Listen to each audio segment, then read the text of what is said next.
حاضرین مسجد السلام علیکم ورحمۃ اللہ وبرکاتہ۔ الحمدللہ رب العالمین والعاقبۃ للمتقین والصلاة والسلام علی سید المرسلین وعلی آلہ واصحابہ اجمعین، اما بعد فاعوذ باللہ من الشیطان الرجیم، بسم اللہ الرحمن الرحیم۔ قد جاءکم من اللہ نور وکتاب مبین، صدق اللہ مولانا العظیم وبلغنا رسولہ النبی الامین المکین الکریم، ونحن علی ذلک لمن الشاہدین والشاکرین والحمد للہ رب العالمین۔ محترم سامعین، آئیے کچھ عرض و معروض سے قبل اپنے آقا نامدار مدینے کے تاجدار، غریبوں کے غمگسار جناب روح فدا محمد عربی صلی اللہ تعالی علیہ وسلم کی بارگاہ بے کس پناہ میں درود و سلام کی ڈالی نچھاور کریں اور پڑھیں بآواز بلند، اللہم صلی علی سیدنا سیدنا حبیبنا کریمنا مولانا محمد مبارک وسلم صلاۃ و سلام علیک یا رسول اللہ صلی اللہ تعالی علیہ وسلم۔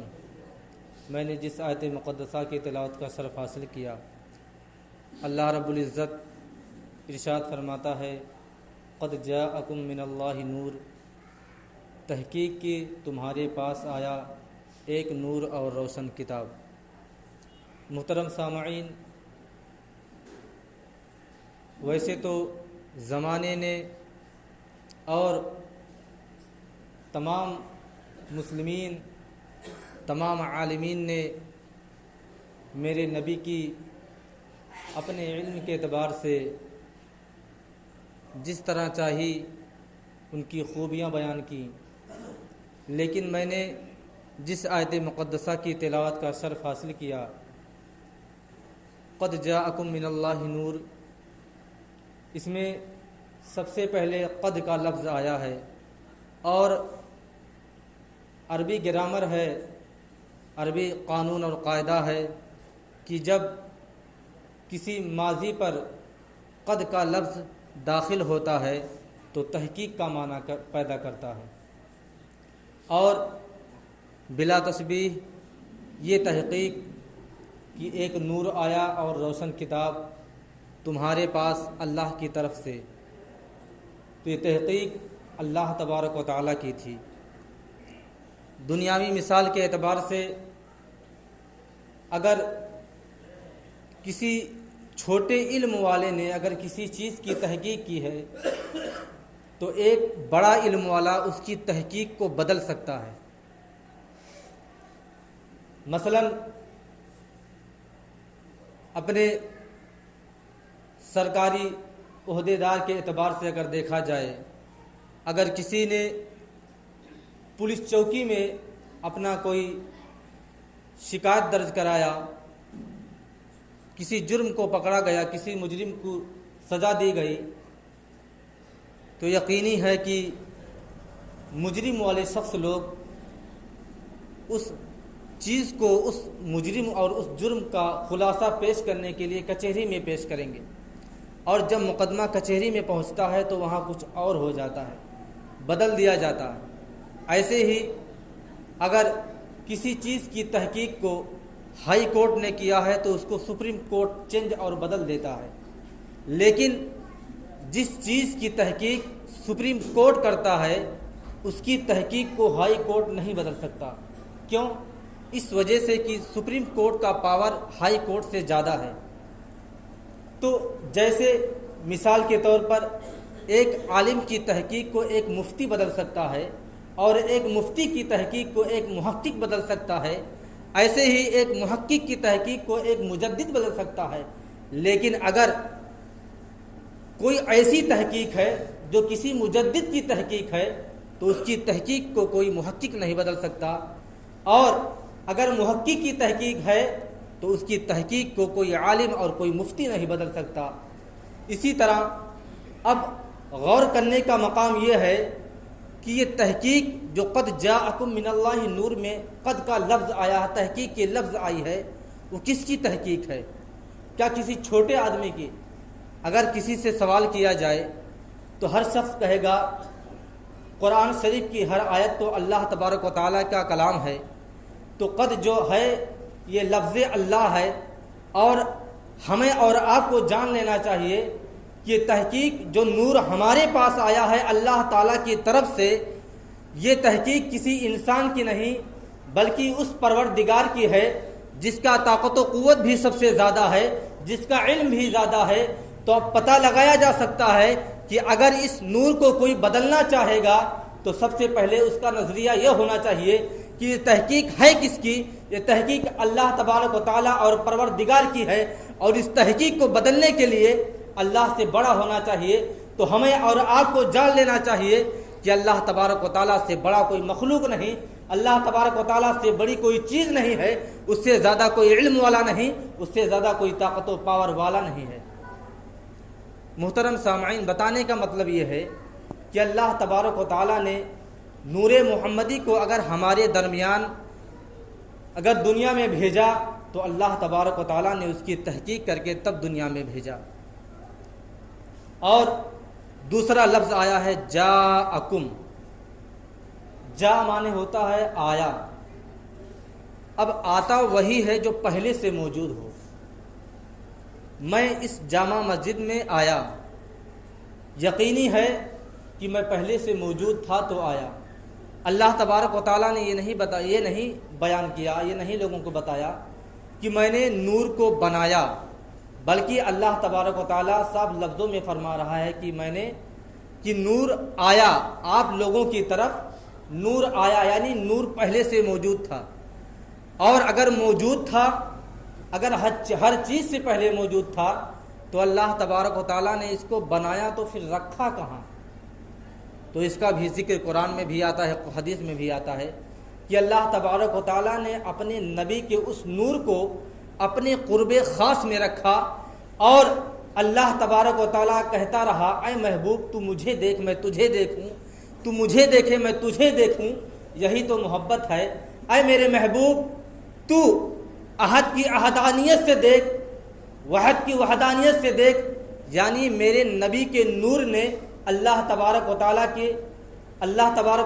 کی عہد کو، عہدیت کو بھی دیکھا، اس کے صمد اور صمدیت کو بھی دیکھا، اس کے قادری اور قادریت کو بھی دیکھا، اور اللہ تبارک و تعالیٰ فرماتا ہے اے میرے محبوب تو اپنی طبیعت سے دیکھ، میں اپنی مشیت سے تجھے دیکھتا ہوں۔ یعنی اللہ تبارک و تعالیٰ نے اپنے نبی کے نور کو ہر چیز سے پیدا فرمایا، یہاں تک کہ زمین و زماں، مکین و مکان، ذرے ذرات، صحرا، دریا، ندی، ہر چیز سے پہلے اللہ تبارک و تعالیٰ نے پیدا فرمایا، یہاں تک کہ حضرت آدم سے پہلے، حضرت نوح سے پہلے، حضرت شیش سے پہلے، حضرت موسیٰ سے پہلے، حضرت عیسیٰ سے پہلے، حضرت عبد المطلب سے پہلے، حضرت عبداللہ سے بھی پہلے اللہ تبارک و تعالیٰ نے میرے نبی کے نور کو پیدا فرمایا۔ اور جب وہ نور اللہ تبارک و تعالیٰ نے جب اس نور کو دنیا میں بھیجنا چاہا تو سب سے پہلے اللہ تبارک و تعالیٰ نے اپنا خلیفہ بنا کر کے حضرت آدم علیہ نبینا علیہ الصلوۃ والتسلیم کے جسم کو تیار کیا۔ لیکن غور کرنے کی بات ہے، سوچنے کی بات ہے کہ اللہ تبارک و تعالیٰ نے جب حضرت آدم علیہ نبینا علیہ الصلوۃ والتسلیم کا جسم مکمل تیار کر لیا، اور اللہ تبارک و تعالیٰ نے تمام فرشتوں کو حکم بھی دیا تھا سجدہ کرنے کے لیے، اس کا بھی ذکر قرآن میں ہے وَإِذْ قُلْنَا لِلْمَلَائِكَةِ اسْجُدُوا لِآدَمَ فَسَجَدُوا إِلَّا إِبْلِيسَ، یعنی ابلیس کے علاوہ تمام فرشتوں نے سجدہ کیا۔ لیکن سجدہ فرشتوں نے کیا کب؟ اللہ تبارک و تعالیٰ نے جب حضرت آدم علیہ نبینا علیہ الصلوۃ والتسلیم کے جسم کو تیار کر دیا، پورا مجسمہ تیار ہے، لیکن اللہ تبارک و تعالیٰ نے اس وقت فرشتوں کو حکم نہیں دیا سجدہ کرنے کا، یہاں تک کہ حضرت آدم کے جسم میں روح بھی ڈال دی گئی، پھر بھی اللہ تبارک و تعالیٰ نے فرشتوں کو حکم نہیں دیا سجدہ کرنے کا۔ لیکن اللہ تبارک و تعالیٰ نے جیسے ہی نور محمدی کو آدم کی پیشانی میں گامزن کیا، ویسے ہی فرما دیا وَإِذْ قُلْنَا لِلْمَلَائِكَةِ اسْجُدُوا، اے فرشتوں آدم کا سجدہ کرو۔ اب یہ سجدہ ہے کس کا؟ سجدہ ہے کس کا؟ فرشتوں کا رخ تو آدم علیہ نبینا علیہ الصلوۃ والتسلیم کی طرف ہے، لیکن سجدہ نور محمدی کا ہے، جیسے ہمارا اور آپ کا روز کا پریکٹس ہے کہ ہمارا چہرہ تو کعبے کی طرف ہوتا ہے لیکن سجدہ کعبے والے کا ہوتا ہے. تو گویا کہ نور محمدی کی یہ شان ہے کہ جس زمانے میں اور جس نبی کے پیشانی میں آتا رہا ہر نبی کو چمکاتا رہا، رسولوں کو چمکاتا رہا، نبیین کو چمکاتا رہا، تمام صالحین کو چمکاتا رہا.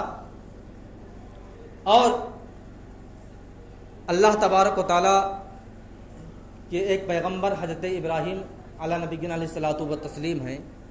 جب انہوں نے نمرود کی قوم میں اور اپنی قوم میں جب اللہ تبارک و تعالیٰ کی وحدانیت کا اعلان کیا تو نمرود کی قوم اور نمرود آپ کے جانی دشمن ہو گئے اور آپ کو مارنے کا بھرپور انتظام کر لیا اور مکمل ارادہ اور عہد کر لیا. تو اب لوگوں نے سوچا کہ ابراہیم کو کیسے قتل کیا جائے، کیا کیا جائے. مشورہ ہوا کہ ان کو آگ میں جلا دیا جائے. لوگ لکڑیاں جمع کرتے رہے، تقریباً 1 کلومیٹر کے لمبائی چوڑائی کے دائرے میں لکڑیاں جمع ہوتی رہیں اور جب بہت زیادہ لکڑیاں ہو گئی تو اس میں آگ لگا دی گئی.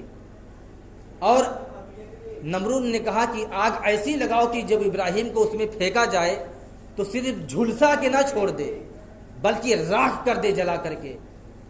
اور ظاہر سی بات ہے کہ جب اس لکڑیوں میں آگ لگائی گئی تو اس کے شعلے آسمان سے باتیں کر رہے تھے. اس کے قریب جانا ہی ناممکن تھا. اگر اس کے ارد گرد کہیں چڑیا کوئی پرندہ گزر جاتا تو جھلس کر کے نیچے گر جاتا تھا. لیکن جب ابراہیم کو اس میں ڈالنے کی بات آئی تو اب لوگ شش و پنج میں پڑ گئے کہ ابراہیم کو آگ میں ڈالا کیسے جائے، جبکہ آگ ایسی ہے کہ اس کے قریب جانا ہی ناممکن ہے. اس کے قریب جو جائے گا وہ بھی جل جائے گا. تو منجنیق کا انتظام کیا گیا. منجنیق پہلے کے زمانے میں تھی کہ اس سے بارود اور گولے پھینکے جاتے تھے اور کئی کلومیٹر تک اس کی لمبائی ہوتی تھی، اس کا دورہ ہوتا تھا. حضرت ابراہیم کو منجنیق میں رکھا گیا اور اسی کے ذریعے سے آگ کی طرف پھینکا گیا. ابھی حضرت ابراہیم علیہ نبینا علیہ الصلوۃ والتسلیم آگ میں نہیں پہنچے، ہوا ہی میں ہیں کہ طائر سدرہ جبریل امین نے اپنے نشے من کو چھوڑا اور پہنچے اور کہا حل لکا حاجتی یا ابراہیم، اے ابراہیم کوئی آپ کو حاجت ہے. ابھی حضرت ابراہیم ہوا ہی میں ہیں، ابھی آگ میں نہیں پہنچے اور کہا ابراہیم آپ کو کوئی مدد کی ضرورت. حضرت ابراہیم نے کہا مجھے کوئی ضرورت نہیں. کہا اگر مجھ سے ضرورت نہیں تو اپنے رب ہی سے مدد مانگ لو. کہا رب سے بھی نہیں. ارے اس رب سے مانگوں جو ابراہیم کی ہر آرزو کو جانتا ہے، جو ابراہیم کے دلوں کی آرزوؤں کو، جو دل کے راز کو جانتا ہے، جو ذرے ذرات کو جانتا ہے، جس سے کوئی شے چھپی نہیں ہوئی ہے، اس سے میں مدد کیسے مانگوں؟ میں مدد نہیں مانگوں گا. اسی جگہ پر جب حضرت موسیٰ علیہ نبینا علیہ الصلوۃ والتسلیم کا پیچھا کر کے فرعون اس کی قوم نے پیچھا کیا تھا تو حضرت موسیٰ نے دریا پر اپنا عصا مارا تو رستہ بن گیا تھا. اگر موسیٰ مدد مانگتے ہیں تو انہیں مل جاتا ہے اور ضرورت بھی تھی کیونکہ وہاں چانس تھا کہ اگر آپ دریا میں چلے جائیں گے تو یقینی تھا کہ دریا آپ کو ڈبو دے گا. لیکن یہاں معاملہ کچھ اور ہے. وہی جبریل جب ابراہیم کے پاس وہی لے کر آئے تو آپ لے لیں اور آج مدد لے کر کے آئے ہیں تو ابراہیم آپ کیوں نہیں مدد لیتے؟ وجہ کیا ہے؟ حضرت ابراہیم ابھی آگ میں نہیں پہنچے اور اطمینان کا سانس لے مطمئن ہیں. ان کے مطمئن کی وجہ کیا تھی؟ جب لوگوں نے دریافت کیا کہ موسیٰ اگر مدد مانگے تو موسیٰ لے لیں، اگر موسیٰ کو کوئی معجزہ دکھانا ہو تو اپنا عصا مار کر کے دریا پہ رستہ بنا لیتے ہیں، اے ابراہیم آپ رب سے کیوں نہیں مدد مانگتے؟ تو حضرت ابراہیم علیہ نبینا علیہ الصلوۃ والتسلیم نے کیا خوب ہی جواب دیا تھا کہ اے جبریل میں جانتا ہوں کہ میرا بیٹا اسماعیل ابھی پیدا نہیں ہوا ہے اور نور محمدی ابھی میرے اندر ہے. آگ مجھے جلا نہیں سکتی، یقیناً آگ مجھے چھو نہیں سکتی، یہ میں بھی جانتا ہوں، میرا پروردگار بھی جانتا ہے. اسی وجہ سے حضرت ابراہیم علیہ نبینا علیہ الصلوۃ والتسلیم کو آگ نہیں جلا پائی کیونکہ اللہ رب العزت کا حکم بھی تھا اور دوسری طرف آپ کے اندر نور محمدی بھی گامزن تھا. اللہ تبارک و تعالیٰ کی بارگاہ میں دعا ہے کہ اللہ تبارک و تعالیٰ ہم تمامی مسلمانوں کو نمازوں کی پابندی کرنے کی توفیق و رفیق عطا فرمائے، اپنے آقا صلی اللہ علیہ وسلم سے سچی اور پکی محبت کرنے کی توفیق و رفیق عطا فرمائے۔ وآخر دعوانا الحمدللہ رب العالمین۔ السلام علیکم۔